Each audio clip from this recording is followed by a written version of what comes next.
Hello friends, सगळ्यांचे स्वागत आहे आपल्या चॅनलवर लर्न अकाउंटिंग विथ अक्षय. मागच्या व्हिडिओला तुम्ही भरभरून प्रेम दिलं त्याबद्दल सगळ्यांचे खूप खूप आभार. आजचा आपण टॉपिक सुरू करणार आहोत गोल्डन रूल्स ऑफ अकाउंट्स. चला मग सुरू करूयात. गोल्डन रूल्स त्याच्या नावाप्रमाणेच याचं काम पण आहे. अकाउंटिंगमध्ये याचं खूप महत्त्व आहे.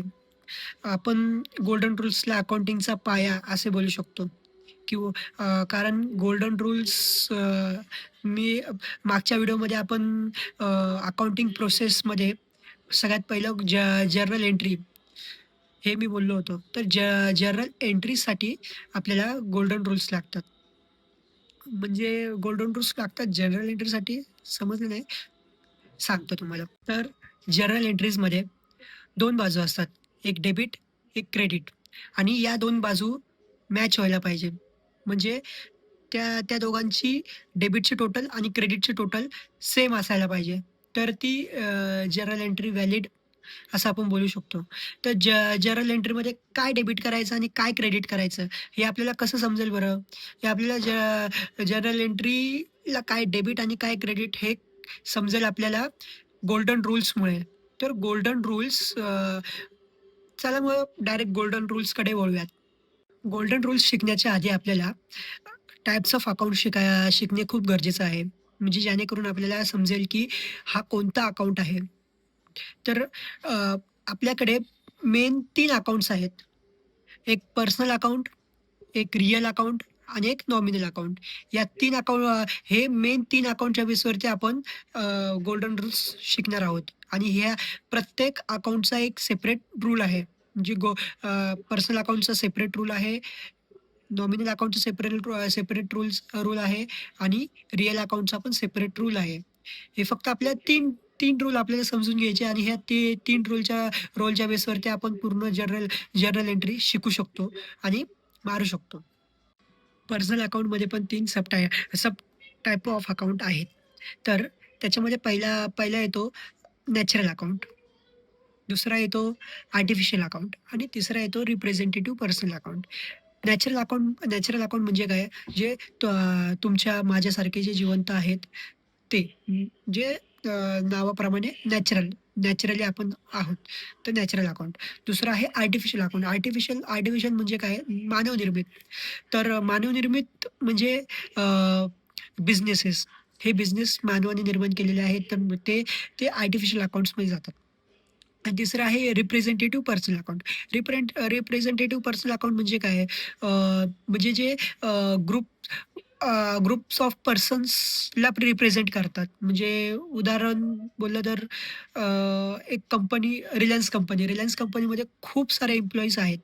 तर खूप साऱ्या एम्प्लॉईजचे ती प्रत्येक एम्प्लॉईजच्या नावाने अकाउंट नाही क्रिएट करत ना. Akshay account, A account, B account, C account असं नाही करणार. तर ती सगळ्यांचं मिळून एक कन्सोल अकाउंट बनवेल की अकाउंट्स पेबल म्हणून, सॅलरी पेबल म्हणून एक अकाउंट बनवेल. तर त्या अकाउंटला आपण ते अकाउंट रिप्रेझेंट करते त्या पूर्ण स्टाफला. तर या अकाउंटला आपण बोलू शकतो रिप्रेझेंटेटिव्ह पर्सनल अकाउंट.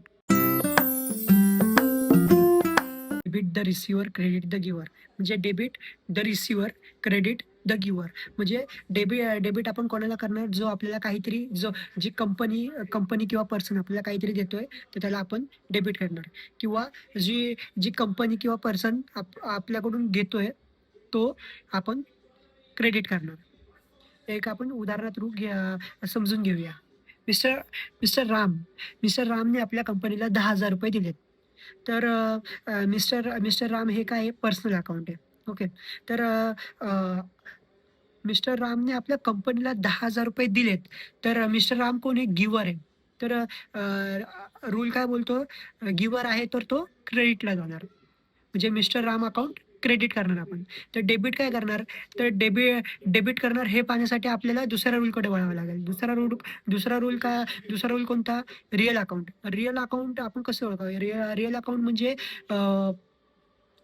ॲसेट्स, जे काही ॲसेट्स आहेत आपल्या कंपनीचे म्हणजे कॅश, फर्निचर, कॉम्प्युटर हे सगळं आपलं रिअल अकाउंटमध्ये जातं. रिअल अकाउंटमध्ये 2 टाइप्स आहेत. एक आहे टँजिबल आणि दुसरं आहे इंटँजिबल. टँजिबल म्हणजे काय, जे आपण पाहू शकतो, त्याला ज्याला आपण स्पर्श करू शकतो, ते टँजिबलमध्ये येतं. आणि इंटँजिबलमध्ये काय येतं, जे आपण पाहू नाही शकत, त्याला आपण स्पर्श नाही करू शकत, पण ते आहे. ते एक्झिस्ट आहे. त्याला आपण फील करू शकतो, ते इंटँजिबलमध्ये येतं. म्हणजे टँजिबल तर तुम्हाला सर्वांना समजलंच असेल, पण इंटँजिबल आपण समजून घेऊया. इंटँजिबलमध्ये काय येतं? इंटँजिबलमध्ये येतं गुडविल. गुडविल आपल्याला दिसत नाही. गुडविलला आपण स्पर्श करू शकत नाही, पण ती असते.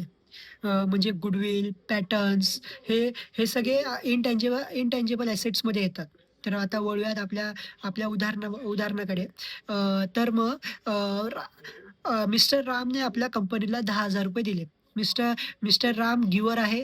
त्याच्या रिअल अकाउंटच्या रूलनुसार गिव्हर हा क्रेडिटला जातो. तर आपण mister Ram to mister Ram credit दिलं. तर डेबिटला काय जाणार, तर मिस्टर रामने आपल्याला कॅश दिली आहे. तर रिअल अकाउंटचा रूल असं बोलतो, जे जे काही रिसीव्ह होतंय, जे काही आपल्याकडे येतंय, त्याला आपण डेबिटला टाकणार. म्हणजे कॅश आपल्याकडे आली आहे, कॅश आपल्या वॉलेटमध्ये आली आहे, तर आपण कॅशला डेबिट करणार.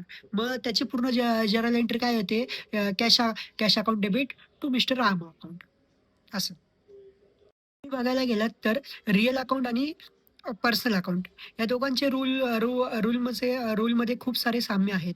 म म्हणजे की अ, जे पण काही येतंय, जो पण देणारा आहे, त्याला आपण डेबिट साइडला ठेवतो आणि जो देतो आहे, जी वस्तू जात आहे, त्याला आपण क्रेडिट साइडला ठेवतो.